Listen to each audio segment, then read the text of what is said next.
So for our first homeroom table discussion, we wanted to focus on anxiety since we're all getting ready to go back to school. One thing I've noticed is, and I've read, and tell me what your thoughts are, is anxiety is the #1 mental health issue in children right now.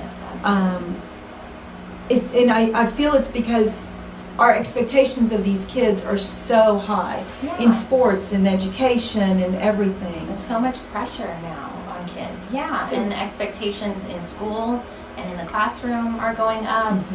Academics. Yeah, kiddos are doing AP work in 8th grade now and 9th grade, my goodness, but maturity-wise, they're not, they're still growing. Right. They're practically having to be doing baseball outside the womb, almost. Exactly. I think sometimes it's what we put on them as well. We sometimes expect our kids to be Astros players at 5 years old when, they're still growing and participating in stuff. We need to let them be a kid. Exactly. Right? Yeah. And unfortunately, we're taking some things away like recess and things that are important. So we wanted to kind of touch on that with you guys today.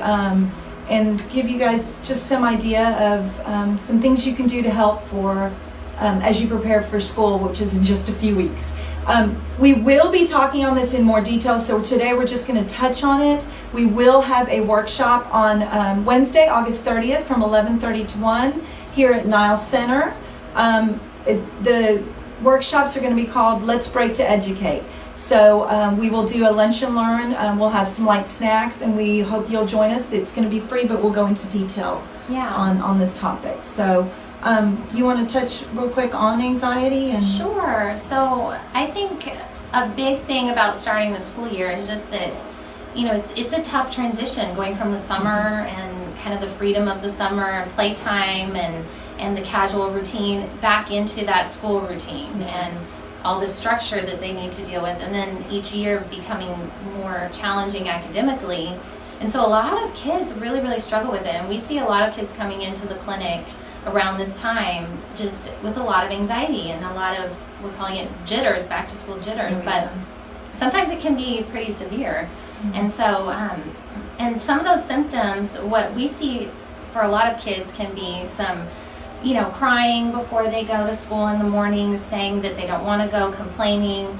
A lot of kids it's really tough to get them up and get them out in the mornings because of all the protesting. And then some kids really struggle a lot with school avoidance. The parents cannot get them in the door. We've worked with so many agitated. Kids. Yes, I've worked with kids who get very aggressive, who won't get out of the car. I've had kids who go into the school but just cling, they're attached to mom's leg and won't let go, and it's very difficult on everyone emotionally and physically. And then we have kids also that the symptoms can really get much more severe, and we can even see things like vomiting, panic attacks, just some really serious symptoms. And so I think it's an important topic, and if we can maybe start now before our school starts and do some things to prepare kids, then it really can reduce the anxiety quite a bit. I agree with that. I kind of giggled a little bit because our #1 population here is anxiety. So there have been many, many, many times that we've welcomed a child in, and it's taken them anywhere from a week to 6 weeks to get really comfortable with us, and that's okay. But I've even gotten the phone call of, my mom needs to come get me. So they're sitting out in the car, they refuse to come in. So anxiety can manifest itself in so many ways with these babies. So, a couple of the things that I think we could do to prepare them is, first of all, we are only a few weeks away from school, is maybe establishing that routine now. I know summer, they're probably up late, they're on their phone late, they're playing video games late, they're out with their friends. Now is the time to start setting that, giving them a few weeks to kind of transition in. Exactly, shifting that bedtime routine schedule and the wake up times in the morning so that it's more consistent with the school year, and give them a little time for their body to adjust. Exactly. If the schools are open, go to the school, maybe tour the school if they'll let you. If possible, meet the teacher or a couple of the teachers. Right. I think a big thing is just reducing any of the unknowns for your child. So, the more familiar they are with the school, with the teacher, with the routine, then it's just not going to be as scary for them. Exactly. Yeah. I almost think taking them to school the first day as opposed to them getting on the bus the first day, just so that they get used to that new environment. Yes. Let's see, what's some other well, ones? some of the other things, I like the idea of having a schedule or talking to them about a schedule, because in the summertime a lot of families are less scheduled naturally, and so when we're trying to get back into that routine, maybe actually discussing as a family what is the school day schedule going to look like, the routine in the morning, the routine after school, and maybe even starting to set up a calendar and putting some important dates on there, school events, and just so that your child can start thinking ahead and planning ahead and kind of getting into that mode of the school year.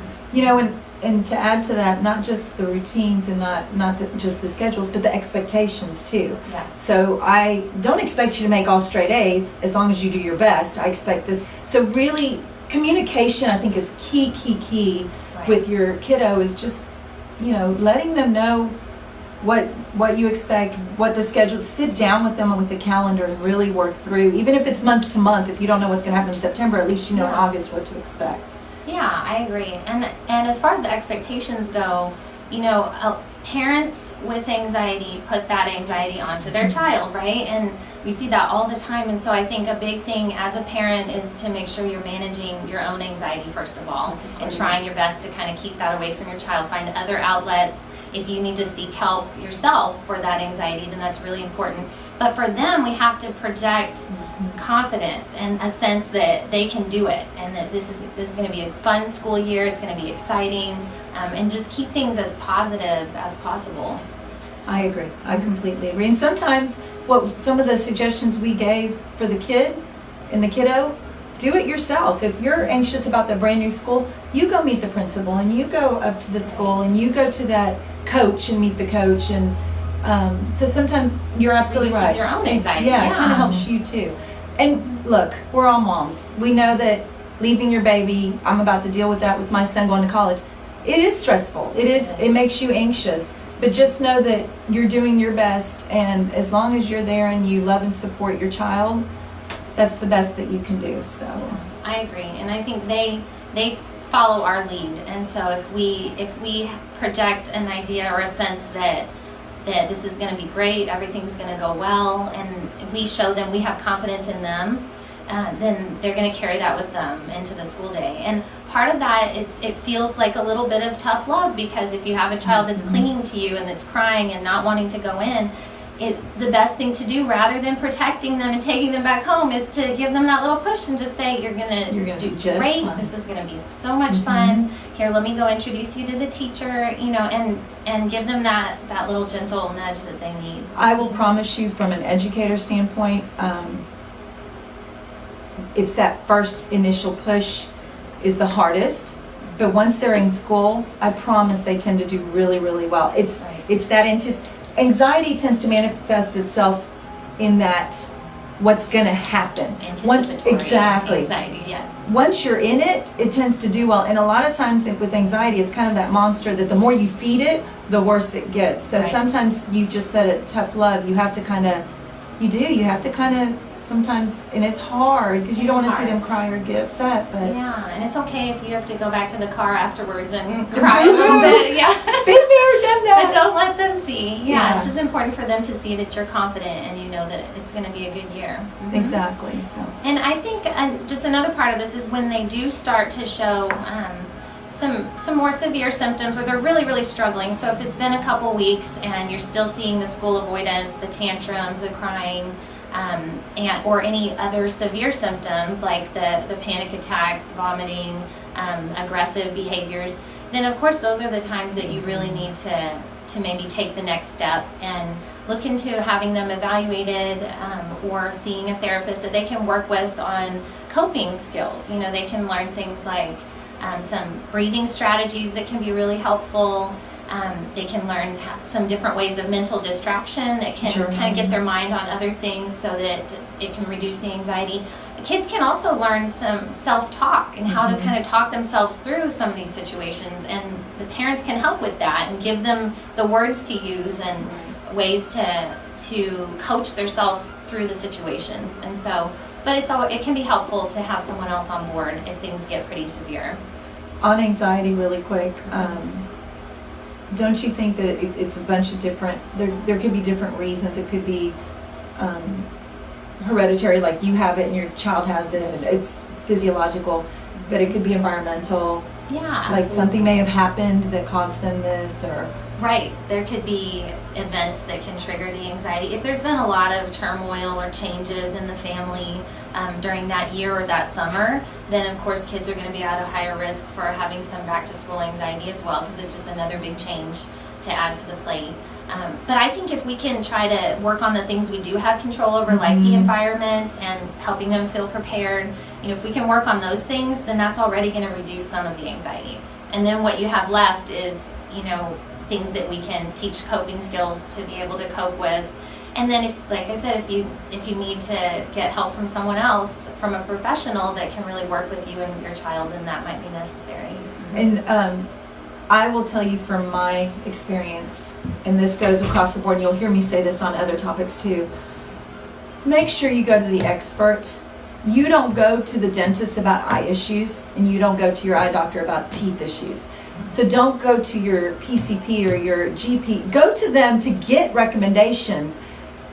But you really need to go to the expert for things like this with anxiety, attention deficit, all these things.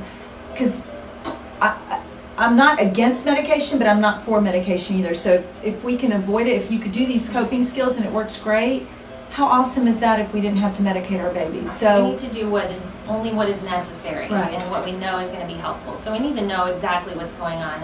And one thing to keep in mind is that anxiety can look like other things. It can. Right? It can look like, kids can have attention issues when there's underlying anxiety. Kids can have aggressive behavior when there's underlying anxiety. And Depression. Depression, yeah. So we need to know what's really going on so we can treat it effectively. And there are very effective treatments for anxiety. And so that's another thing to know, that, it's something that's very treatable. Absolutely. And I'm not saying at all that your PCP or GP or pediatrician is going to medicate your child, but they are your medical doctor, and this is more of an emotional, psychological concern. So go to the experts for that.